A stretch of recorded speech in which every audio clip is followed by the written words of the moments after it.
É a escola enquanto espaço das diferenças, e eu começo com a seguinte pergunta: quantas diferenças a escola suporta? Quantas diferenças o professor suporta na sala de aula? As diferenças não são poucas. Elas são infinitas quanto são os seres humanos. Cada ser humano é único e irrepetível. Assim, as diferenças começam por aquilo que é taxado como normal. Dentro do normal, há uma infinidade de diferenças e que são negadas muitas vezes. Nesse sentido, então, qual a diferença que te chama mais atenção na sala de aula? A criança negra, a criança surda, a criança muda, a criança cega, a criança gay, a criança com Down, a criança com autismo, entre tantas outras diferenças? Ou a criança mais pobre? Vejam que as diferenças não são poucas. E o nosso desafio é fazer com que todos esses diferentes possam conviver. E conviver de tal maneira que todos possam permanecer na escola e encontrar sucesso ao final. É claro que alguns sujeitos são discriminados por excelência. Primeiro, porque a imagem que construíram para nós de família, de sociedade, não bate com a realidade. Assim, podemos pensar primeiro as duas principais visões de mundo que nós temos. A primeira é a visão do essencialismo. Nessa visão de essencialismo, as pessoas acreditam que se nasce pronto, que nada há a se acrescentar. E um ditado muito popular nesse sentido é aquele que diz que pau que nasce torto morre torto. Quantas vezes se ouve isso numa sala de professores? Fulano não tem mais jeito, ele é assim mesmo. É o essencialismo. Esse essencialismo encontrou expressão fundamental na religião, que construiu os modelos ideais para nós, até uma certa data. Até sobretudo o século XIX, mas que permanece até hoje de certa forma. Então a família com pai, mãe e filhos é um modelo essencialista, perfeito, baseado na biologia. A realidade é muito mais diversa e plural do que isso. E isso aparece na sala de aula. A igreja quis colocar que há pecadores e que só podem ser incluídos se converterem. A escola não é um espaço de conversão.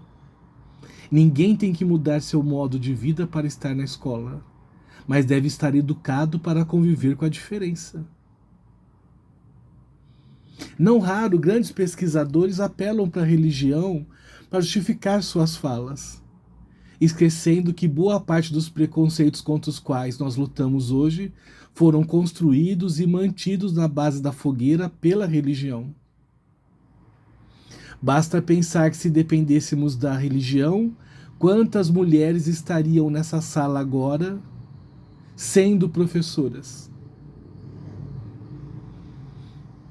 Ou se dependêssemos da religião, qual seria a diversidade religiosa que estaria nessa sala?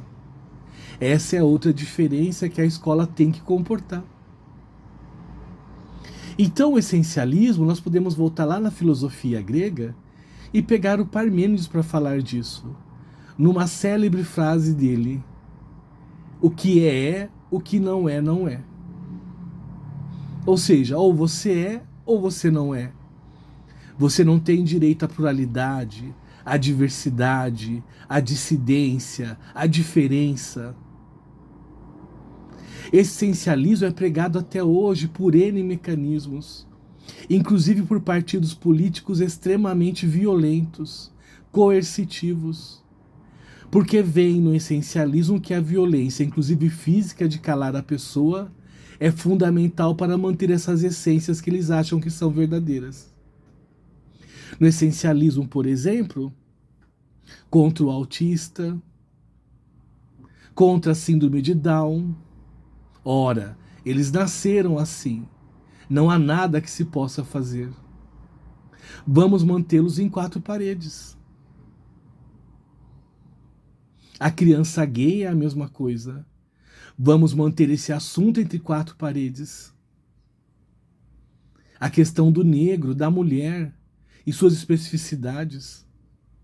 Quanto tempo nós precisamos para falar, por exemplo, da pobreza menstrual, que é uma realidade nas escolas das meninas mais pobres, que ficava em 4 paredes, ocultado. E essa diferença, como é que fica na sala de aula? Contra tudo isso, se ergue no século XIX para o século XXI a visão construtivista. Não há essências. Embora os pregadores da religião queiram dizer qual é a sua essência, sinto informar, você não tem essência. E ao mesmo tempo, ao não ter essência, você, eu, todos nós, temos que lidar com a angústia de construir quem nós somos e assumir a responsabilidade dessa liberdade face às diferenças na sala de aula, na sociedade, no partido político. Então o construtivismo vem nos dizer que nós podemos construir uma nova realidade.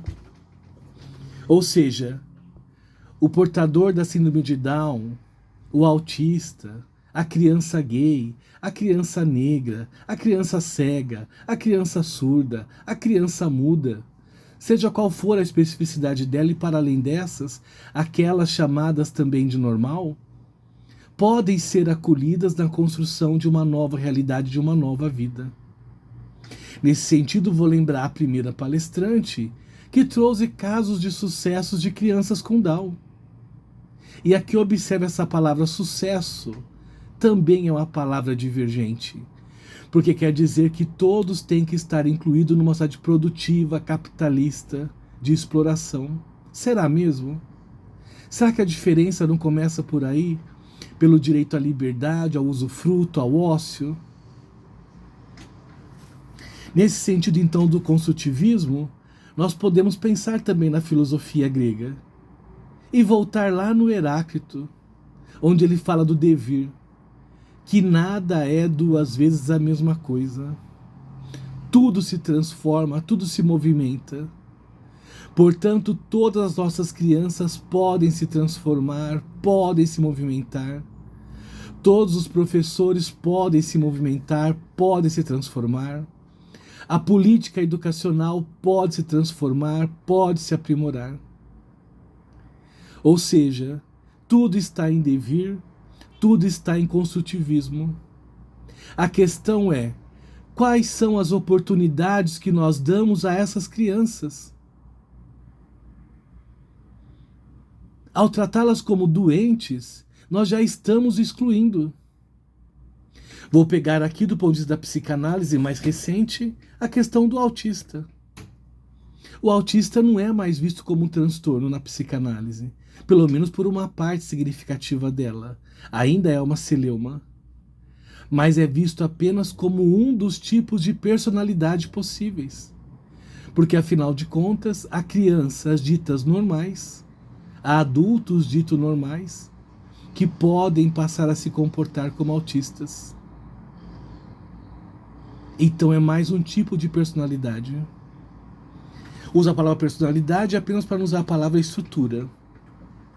Assim, na psicanálise, por exemplo, se pensa o neurótico, o perverso, o psicótico, e agora se pensa também o autista.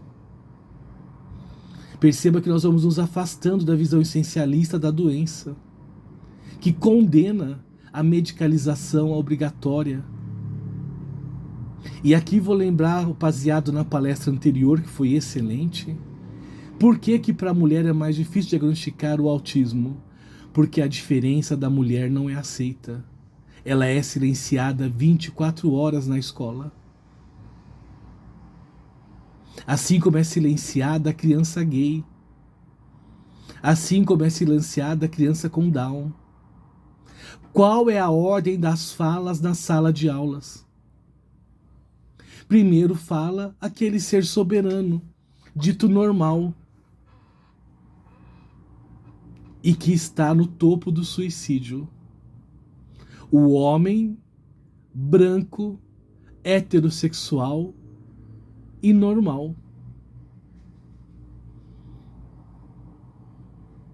É triste saber que esse é o ser que mais se suicida. Até os seus oprimidos, o gay, a mulher, o negro, se suicidam menos. Porque a dor da sociedade que ele criou é tão grande que ele é a vítima de si mesmo. Porque ele sabe que não é normal. Ninguém é normal visto de perto. Todos temos nossas dores, nossos sofrimentos, nossos vazios, nossas angústias e nossas necessidades de aceitação, inclusão e permanência. Então, por que insistir num discurso essencialista, em pleno século XXI, que quer dizer que nós nascemos prontos, que nós temos uma essência imutável e permanente? Qual a função disso, senão o controle social para a exploração capitalista e partidária política do Estado e de outras instituições? O não movimento é a não liberdade, é a não expressão da diferença. E nesse sentido, vem aqui uma responsabilidade muito grande para a mulher. Ou então, para dizer de uma outra maneira, a função de mãe. Não é necessário que a mãe biológica seja a função de mãe. A função de mãe pode ser feita por toda e qualquer pessoa. A função de mãe pode ser feita pelo pai. A função de mãe pode ser feita pela mãe, pela avó, pelo avô e pelo professor. Sobretudo lá no maternal, nos jardins. A função de mãe é a mais importante de todas. Apesar de toda a opressão que o homem branco, heterossexual, dito normal, colocou sobre a mulher. A função de mãe é fundamental porque ela nos diz a questão do ingresso na linguagem. E esse ingresso na linguagem nos diz o quê? Quem ensina a criança a falar é a função de mãe. É ela que troca a criança conversando com ela, brincando com ela. Essa função de mãe, ao nos apresentar a linguagem, nos apresenta a civilização. E essa função de mãe está também na função de professor, ou de educador, se preferirem. Porque nós continuamos ensinando a linguagem da língua portuguesa, do inglês, da matemática, da geografia, da filosofia, da sociologia. Então a linguagem é fundamental. Por isso também é fundamental que na educação, para que se haja espaço para as diferenças, a linguagem seja aberta para essas questões. Então, dar nome aos preconceitos, às discriminações, é fundamental. Falar da discriminação contra os pobres e dar nome a isso. Falar do abuso familiar contra a criança e dar nome a isso. Porque muitas crianças sofrem nos seus lares abusos, porque a família essencial não existe. Aquela família perfeita não existe. De uma forma ou de outra, todas as famílias têm suas dores e sofrimentos. Dar nome ao abuso sexual para a criança é fundamental. Porque só assim ela poderá dizer para a professora para o professor na sua função de mãe, que ela é violentada e ela pode pedir ajuda. Porque sem a palavra ela não tem como pedir ajuda, porque ela acha que está no terreno do normal. Observem, por exemplo, as crianças gays na escola. As crianças são as primeiras a perceber a criança gay. E ela é chamada dos mais diferentes nomes. Eles querem dar nome. Gay, viado, baitola, seja lá qual for a palavra. Porque as crianças já percebem a diferença. Se nós não trabalharmos essa diferença, ela nunca será respeitada. As crianças já identificaram e muitas vezes antes que o próprio sujeito saiba o que ele é. Porque a educação não permitiu que ele visse a sua diferença. Meu nome é Vlaumir, sou psicanalista. Se quiserem ou precisarem, desejarem fazer análise, podem me procurar. Meu Instagram é @Vlaumir e meu telefone é 997532353. E deixo vocês agora com a excelente professora Daniela Abreu. Muito obrigado e bom aprendizado para todos nós.